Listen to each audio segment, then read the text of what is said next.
बहुत सारी बातें हमने की, लेकिन जब हमारे सामने चैंपियंस कप का स्क्वाड आ गया तो दिल घबराने लग गया। मतलब समझ नहीं आई थी, इतने सारे प्लेयर्स हैं और उनमें बहुत से ऐसे प्लेयर्स भी हैं जो अगर ना भी होते तो चैंपियंस कप हो जाता भाई। किसी ने मना नहीं कर देना था कि चैंपियंस कप नहीं करवाना है। और कप्तान की बात की जाए तो राबिया क्या कहेंगी कप्तानों के बारे में? कप्तानों के बारे में मीरब मैं यही सोच रही थी कि यार वही कप्तान हमें पीएसएल में देखने को मिलते हैं और वही अब हमें चैंपियंस कप में देखने को मिलेंगे। मतलब डिफरेंट क्या है इसमें? कुछ भी नहीं। लेकिन देखते हैं चलो क्या होता है। हम कल भी काफ़ी बात की है हमने चैंपियंस कप के हवाले से, फिर इंग्लैंड सीरीज़ भी आ रही है उसके हवाले से भी हमने काफ़ी गुफ्तगू की है। लेकिन आज हमारे साथ मौजूद हैं इमरान सुहेल साहब, स्पोर्ट्स जर्नलिस्ट हैं। अस्सलाम वालेकुम इमरान। वालेकुम अस्सलाम। इमरान, क्या ख्याल है आपका, वही खिलाड़ी कप्तान पीएसएल में वही अब हमें चैंपियंस कप में देखने को मिले, वही हम आगे भी देखेंगे? क्या मतलब है? रिजवान को होना चाहिए था, शाहीन को होना चाहिए था कैप्टन, हारिस को कैप्टन होना चाहिए था? इतनी दहशत है आपकी बात की कि आपका नाम लेने से पहले उसने एक सेकंड का पॉज दिया। मैंने कहा कि मैं क्या ही इनकी तारीफ मैंने कहा अटैक कर देंगे, जरा आराम से बात करें। आपने कहा कि ये लोग होने चाहिए थे और ये वही कुछ है जो पहले था। मतलब आप मुंह इधर कर लें और कोई कहे कि आपके इस फेस पे ये लगा है, मतलब कहे थप्पड़ इस मुंह पे मार दो या इस मुंह पे मार दो, बात एक लाल तो नहीं है। मैं कहता हूँ कि पाकिस्तान क्रिकेट बोर्ड ने जो ये 150 प्लेयर अनाउंस किया, जिसका मोहसिन नकवी साहब हमेशा जिक्र करते थे कि हमारे पास वो ना ग्रुप नहीं है। हाँ, हम पूछते थे कौन सा ग्रुप, हमें व्हाट्सएप ग्रुप नहीं है शायद, पूल मतलब वो। तो बहरहाल ये है कि जो एक मोहसिन नकवी साहब के पास ग्रुप है या नहीं है, प्लेयर्स का पूल है या नहीं है, बात तो ये है कि जो चैंपियंस कप के प्लेयर्स हैं वो बहुत सारे हैं और इसके बाद मुझे लगता है कि हमें हज़ारों लाखों करोड़ों प्लेयर तो मिल ही जाएंगे। लेकिन अफसोस हमें किस बात का होता है इमरान साहब के कप्तान, जैसे राबिया ने भी सवाल रेज़ किया कि कप्तान का ना होना जो है वो एक अनहोनी सी बात है। मतलब आप देखें कि ग्रुप हमारे पास नहीं है वो एक अलग मैटर, लेकिन आज हमें मौका मिल रहा है ग्रुप बनाने का, कप्तान बनाने का, मेंटोर्स को हमने रखा, मेंटोर्स भी तो कप्तान वाले ही रोल प्ले करेंगे ना, तो फिर हम कप्तान तो किसी यंगस्टर्स को बनाते, क्यों हमने रिस्क लिया? थोड़ा सा एक लाइन चेंज कर लें, ग्रुप बनाने वाली बात। अच्छा। ग्रुप नहीं, क्योंकि ग्रुप पहले ही बहुत है, उन ग्रुपों की वजह से तो हमारी टीम का बड़ा गर्क हुआ है। तो आप ये कहें पूल बना लें और अच्छी टीमें बना लें। तो अच्छी टीमें बनाने के लिए आपको अच्छे प्लेयर्स अनाउंस करने बहुत ज़रूरी थे और आपने बदकिस्मती से वही किया जिसका हमें डर था। हाँ। और लोगों को इंतज़ार था, आपको भी बहुत शिद्दत से इंतज़ार था किस तरह 150 लड़के सामने आए फिर हम उनके ऊपर बात करें। तो मैं आपको जेन्युइन बात बताऊं कि मैं ये सोच रहा था कि शायद पाकिस्तान क्रिकेट बोर्ड जो है वो प्लेयर अनाउंस करेगा जो वाकई मेरिट पर और लाइकिंग और डिसलाइकिंग वाला मसला नहीं है। याद होगा मैंने वकार यूनुस और मोहसिन नकवी साहब से पूछा था, सर लाइकिंग और डिसलाइकिंग होगी इस मरतबा? तो वकार यूनुस साहब ने बड़े खुले दिल से बात की थी कि मेरी ख्वाहिश है कि ये माजी का हिस्सा हो जाए, और लेकिन उनकी ख्वाहिश पूरी नहीं हुई। रोका भी था वहाँ बिल्कुल वो खामोश हो गए थे, खासतौर पर मोहसिन नकवी साहब भी खामोश हो गए थे कि अब इस पे क्या जवाब देना है। तो वही हुआ मीरब, जिसका डर था। और लाइकिंग और डिसलाइकिंग वाला मामला इतना इन्वॉल्व है इन 150 प्लेयर में से, मतलब आप अंदाजा लगाएं कि इन 150 प्लेयर को आप आपस में खिला के क्या निकालेंगे इस टूर्नामेंट से? कुछ भी नहीं निकलेगा, just waste of money, waste of time.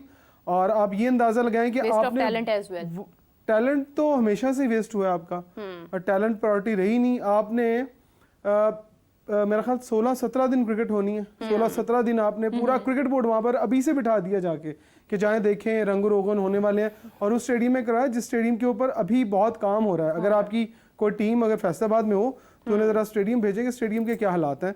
और सबसे बड़ी आज आपको मैं आपके चैनल पे खबर देने जा रहा हूँ, आई डोंट नो इसका रिएक्शन क्या होगा, कि आपकी टीम के पाकिस्तान क्रिकेट बोर्ड के एक सेलेक्टर, नाम नहीं मैं बताऊंगा, और आपकी नेशनल क्रिकेट एकेडमी के एक कोच, बॉलिंग कोच हैं, उन्होंने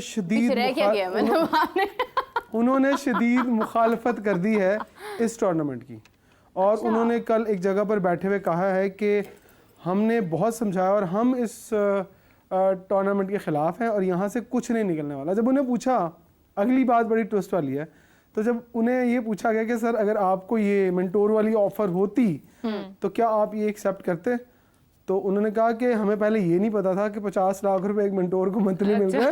अगर हमें ये पहले पता चल जाता तो हम मेंटोर होते। अच्छा, मतलब एग्जैक्टली अगर उन्हें ऑफर की गई और उन्होंने मुखालफत की, मेंटोरशिप की, और उन्होंने कहा कि अगर ये 50 लाख वाली बात पहले हो जाती ना, सामने आ जाती, तो हम फौरन वो ऑफर एक्सेप्ट करते और हम इन टीमों के मेंटोर होते। यहाँ से आप पाकिस्तान के बैठे हुए उन लेजेंड का अंदाज़ा लगाएं कि जो मुखालफत करते हैं और कहते हैं यार ये ठीक नहीं हो रहा, और जैसे जब वो- पैसे सुनते हो तो फिर कहते हो यार मुझे क्यों हमें नहीं पहले क्यों नहीं बताया बताया। आपने? अच्छा वो एक मीम है ना वो जो कहते हैं कि वो चावलों की देग बढ़ रही है, चलो चलो चलो चलो चलो सारे उठ के उधर निकल जाते हैं। एक ये वो तो भी वही एक वो भी और एक सूरत अंगूर खट्टे, अंगूर। हाथ नहीं पहुंचा ना हाँ। तो अंगूर खट्टे हैं।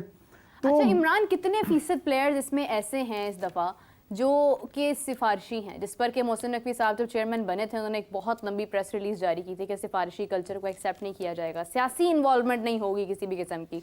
अभी अगर हम देखते हैं तो किस कदर सियासी इन्वॉल्वमेंट है इन प्लेयर्स के पूल में और कितने % जो है वो सिफारिश है? अच्छा सबसे पहले ये मैं बाद में बताऊंगा, लेकिन पहले मैं आपको ये बता दूं कि ये टीमें बनाई किसने। आपको शायद कहीं से पता चला कि ये टीमें किसने बनाई हैं? नहीं, मैंने आपको बिल्कुल इसीलिए बुलाया कि आप मुझे बताएं कि टीमें कहाँ से बनी। ये टीमें जो पाकिस्तान क्रिकेट बोर्ड में डोमेस्टिक डायरेक्टर हैं, हाँ खुरम नियाजी साहब, जी जी ये उनकी सरपरस्ती में सारी टीमें बनी हैं। बेशक। उनको नीचे असिस्ट किया है जुनेद ज़िया साहब ने, और साथ जो है वो नदीम खान साहब जो कि इस वक्त टूर्नामेंट के डायरेक्टर भी हैं, उन्होंने आज अपना एक बयान जारी किया है, शायद आपकी नज़रों से वो गुजरा हो कि उन्होंने बल्कि वीडियो उनकी एक बयान के तौर पर जारी की गई जिसमें उन्होंने कहा है कि वो बड़े पुरुम्मीद हैं हाँ। कि इस टूर्नामेंट से बहुत बड़ा टैलेंट सामने आने वाला है। अच्छा। क्योंकि जब आप एक टूर्नामेंट के डायरेक्टर हैं और आपको सैलरी मिल रही है और मेंटोर्स को 50-50 लाख रुपए मिल रहा है, तो आप कैसे कहेंगे कि ये टूर्नामेंट अच्छा नहीं है? आप तो बुरे को भी अच्छा कहेंगे। और मुझे जो सियासी बात वाली जो आपने की उस तरफ आ जाता हूँ। शब्बीर साहब जो कि हमारे साबिक टेस्ट क्रिकेटर हैं, उन्होंने जो रिज़ाइन किया है पाकिस्तान क्रिकेट बोर्ड से, अलहदगी इख्तियार की है अपने जो रीजन और डिस्ट्रिक्ट की जानिब से, उन्होंने सिर्फ यही इल्ज़ाम लगाया है कि पाकिस्तान क्रिकेट बोर्ड सियासी लोगों की मुदाखलत जो है वो खुले आम कर रहा है और कुछ प्लेयर्स को ज़बरदस्ती टीम में डालने का कहा गया है। चलें आज आपको एक और बात बता देता हूँ, अगर आप शायद कहनी तो नहीं चाहिए लेकिन फिर भी मैं नहीं रुकूंगा, मैं सीधा सीधा बोल देता हूँ। फ़हीम अशरफ का क्रिकेट करियर किस सियासी बैकग्राउंड के तौर पर जारी रहा जब तक वो खुद इस काबिल नहीं रहे कि शायद उनकी परफॉर्मेंस ऐसी हो गई कि मेरा ख्याल है कोई भी शख्स होता उसको टीम में ना डालता। Hasan Ali no doubt exceptional performances आई, पर उनकी एंट्री कहाँ से हुई? उनकी एंट्री सियालकोट की एक बहुत बड़ी सियासी शख्सियत जिनकी वजह से उन्हें पाकिस्तान टीम में लाया गया। फ़हीम अशरफ को रायवंड की एक बहुत बड़ी सियासी शख्सियत जिनको टीम के अंदर लाया गया। अगर ये सारे मामला आपकी क्रिकेट टीम के साथ चल रहे हैं तो माजरत के साथ आप चैंपियंस कप को छोड़ें, आप जो मर्जी यहाँ करवा लें, आपकी क्रिकेट टीम में कभी भी टैलेंट नहीं आ सकता। अब रोना कौन से लोग बैठ कर रो रहे हैं? आप अंदाज़ा यहाँ से लगा लें कि मोहम्मद नवाज आपके लेफ्ट आर्म स्पिनर, उन्होंने कहा कि मैं ज़ाती मसरूफियात की वजह से नहीं खेलूंगा। मोहसिन नकवी साहब ने उनको बुलाया कि जनाब आके आप बताएं कि आपकी ज़ाती मसरूफियत ज़्यादा इंपॉर्टेंट है या पाकिस्तान के लिए खेलना ज़्यादा इंपॉर्टेंट है? Do you think कि उनकी ज़ाती मसरूफियत थी या उनकी ज़ाती मसरूफियत बना दी गई? देखिए जी, मैं ये समझता हूँ कि ज़ाती मसरूफियत या तो फिर सामने लाए पाकिस्तान क्रिकेट बोर्ड के, यार ये इसकी शादी होने वाली है, इसका कोई फैमिली का बंदा बीमार है, इसको कहीं बाहर जाना। ऐसा मेरा अगर मुझे मौका मिले कि यार मुझे कोई नेशनल इवेंट मिल रहा है तो मेरी घर में अब कुर्बानी किसको कहते हैं? आपकी जो फौज आर्मी सर्विसेज में लोग काम करते हैं, ये क्या करते हैं? इनके घरों में ज़ाती मसरूफियात नहीं होती क्या? क्यों ये लोग अपने पाकिस्तान के लिए कुर्बानियां देते? तो भाई ये तो इस तरह से तो इंजर्ड प्लेयर भी बहुत हैं जो खेल नहीं रहे हैं just because of their injuries.